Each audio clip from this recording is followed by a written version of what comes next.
Is Calum Best, whose footballer father, George Best, died from alcohol-related issues in 2005, and from Bristol, Josh Connolly, who was a recovering alcoholic and a father to 4 children. Calum Best, when did you become aware, do you think, as a child, of your dad's drinking? Oh, in hindsight, you look back and you remember some times. You know, I remember some awkward characteristic traits at about 8, 9 years old. I remember being 12, 13, you know, I'd fly over from Los Angeles and I'd end up in the pub from 8 o'clock in the morning to 8 o'clock at night. When you look back at it, you start looking at those traits and you realize to yourself, oh, those are traits of an alcoholic dependent. But at the time, you don't really realize what's going on. Only through your teen years and people explaining to you more about what the problem is and what the alcohol dependency consists of, you start to understand more and understand that it is your parent that's dealing with it. What do you think it did to you?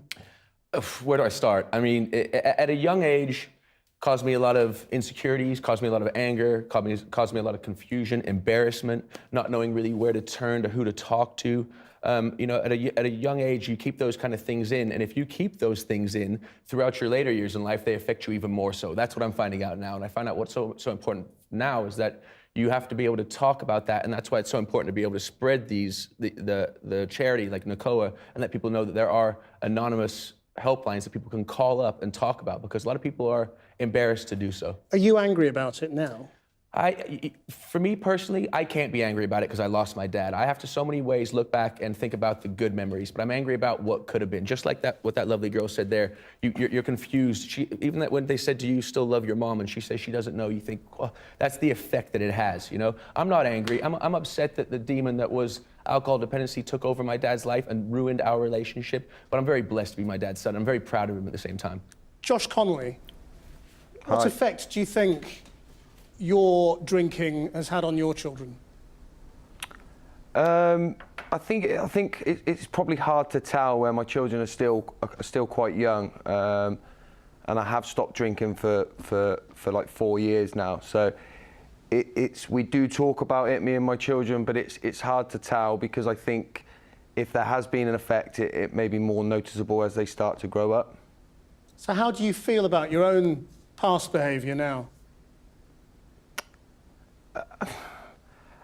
Obviously, I feel ashamed of the way, you know, the way I drank and the things that I did when I was drinking.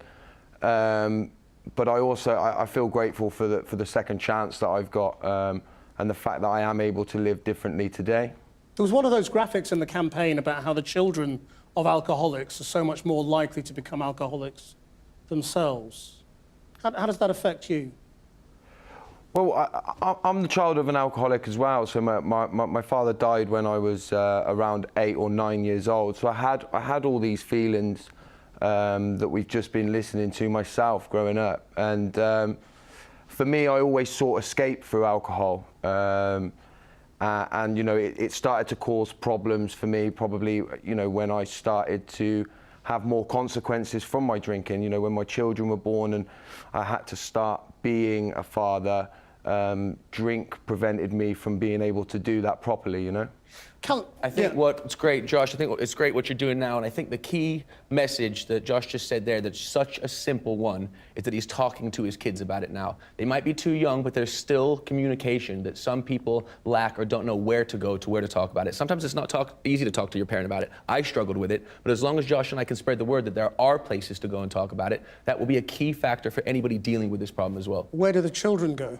NACOA is a perfect example. I've been working with them for 7 years now. I met him when I was 25 years old, a year after my dad died, when I was in a dark place, following the same kind of road that Josh followed as well. My dad died from alcoholism. I turned to the bottle as well. Some people might think it's a weak excuse, but it was my coping mechanism as well. Luckily, I saved myself from it, as he has as well. And now it's just, I feel like if I have this platform to do so, it's my duty to kind of spread the word and let people know there are places out there that can help, because a key factor is letting people know they're not alone. Josh, how do you think we need to think about drinking, though, as a society? I mean, we often have a sort of an all-or-nothing approach to it. You know, you either drink or you don't, and if you drink, it might be a problem.